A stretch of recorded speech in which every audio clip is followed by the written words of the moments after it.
What's going on, everybody? My name's Matt. Welcome back to my YouTube channel. Today we're going to be looking at what Ncuti Gatwa, the new Doctor, has said about his adaptation of the Doctor, what it's going to be like moving forward. And I'm very, very excited to see what he has to say, because I'm very excited about Ncuti Gatwa as the Doctor. He done an interview with The Big Issue, which anyone in the UK will know what The Big Issue is. You often see people outside of shops in busy town centres handing out or selling copies of The Big Issue. It's basically an organisation which helps homeless people to get back on their feet. They might be annoying to some people, but they're genuinely just trying to help people. Anyway, The Big Issue did an interview with Ncuti Gatwa, and we're going to have a look at some of the quotes and see what he thinks his Doctor is going to bring, because I'm super excited about this. So, let's read it. Ncuti Gatwa reveals his Doctor is very human and full of hope. In an interview with The Big Issue, Ncuti Gatwa described what he will bring that is new to the role of the Doctor. I think that it is for everyone to see at Christmas. You know what it's like. Anything I say will get dissected. People will be like, this is exactly what it's going to be. And I don't want to paint anyone's perceptions, but I guess he is very human.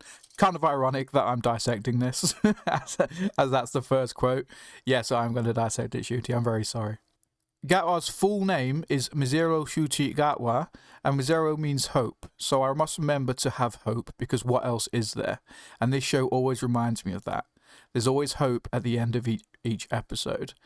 I love that. I really do love that. Doctor Who should be about hope. It's a science fiction show. It's meant to be fun. It's meant to be adventure, but there should always be hope at the end of each episode. Because it shouldn't all be doom and gloom and... Oh, I'm super excited. Let's read on. Showrunner Russell T Davies writes scripts full of peril, but always threads of hope and joy through each one. Russell doesn't shy away from big, bad danger. The scripts are intense, they're energetic, they're funny, and they're light, but also very dark and heavy. You know, the way he writes, he's dealing with such existential crisis and huge issues channeled in a really artistic, creative sci-fi way.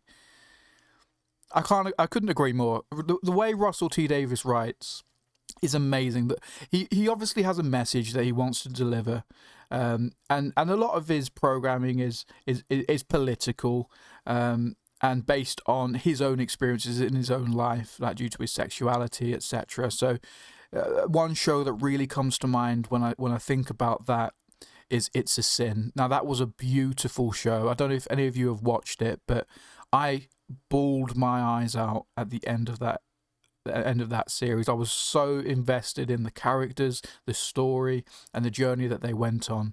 It was heartbreaking, and it showed me a side to society that I hadn't seen before, and I think that was powerful in of itself. And what he brought to Doctor Who, I thought, was amazing as well. Now, Russell T Davies was the guy who brought back Doctor Who in 2005, and he's probably the reason why I am such a massive Doctor Who fan. Because if he hadn't brought it back in 2005, I probably would never have started watching Doctor Who. In 2005, I was a teenager. I was about 13, 14 years old. And when it came out, I instantly fell in love, because as Ncuti's saying here, it was one of those shows that there was hope, there was mystery, there was adventure, and there was fun.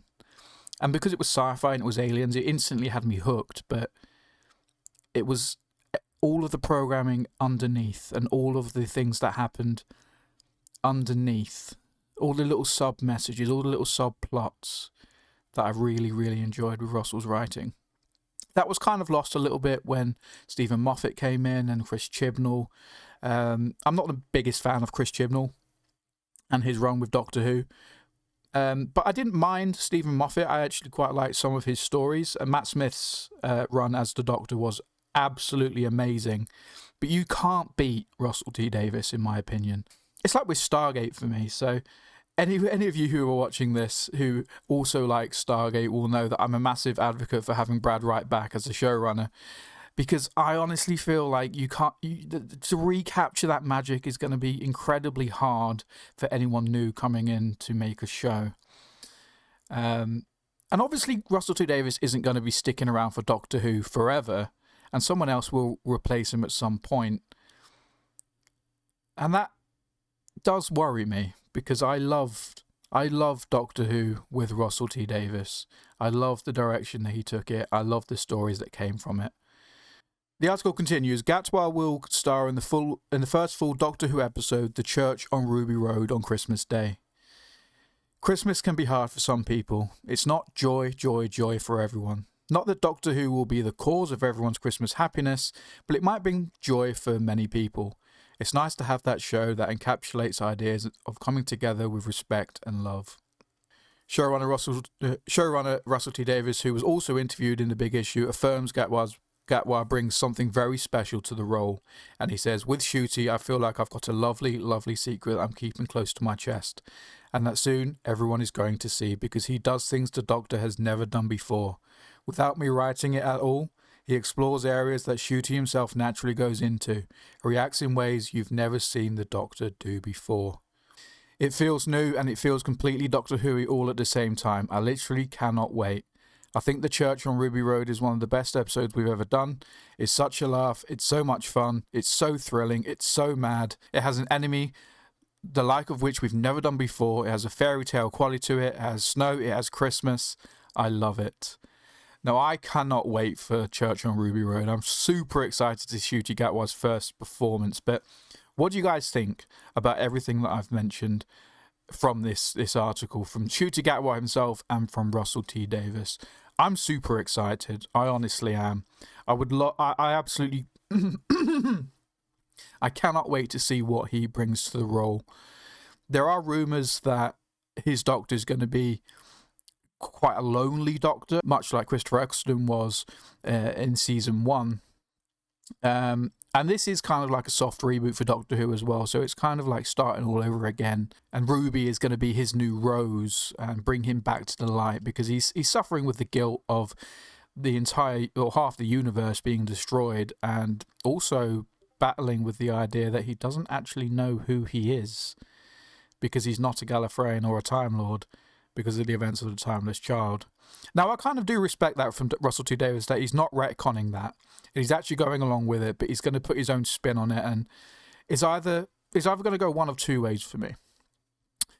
I can see him either not mentioning it at all, or very little, to the point where it doesn't add or detract from the story, or he'll add stuff to that theory or that plot line and tie it up and make it actually make sense, because it really didn't make sense when Chris Chibnall did it. Don't know what you guys think about that. It was a very divisive storyline. It split the fan base. Some people loved it, some people hated it. I was not a fan of it. I honestly hated it. I think it's probably the worst thing that Doctor Who has ever done.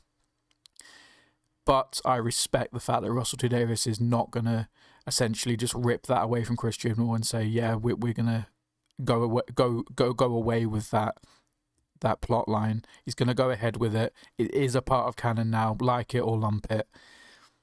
But it's just what he chooses to do with that moving forward, whether it's going to be very little involvement where it doesn't actually affect the story, or and then adds mystery to the character, because then we are left wondering, well, if he's not a Time Lord, who is he?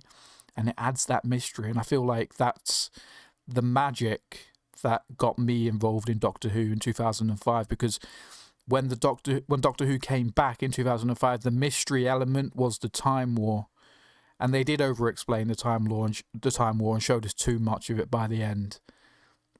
So maybe they've learned from past mistakes and they're not going to show us everything. There are going to be questions that we're not going to know moving forward.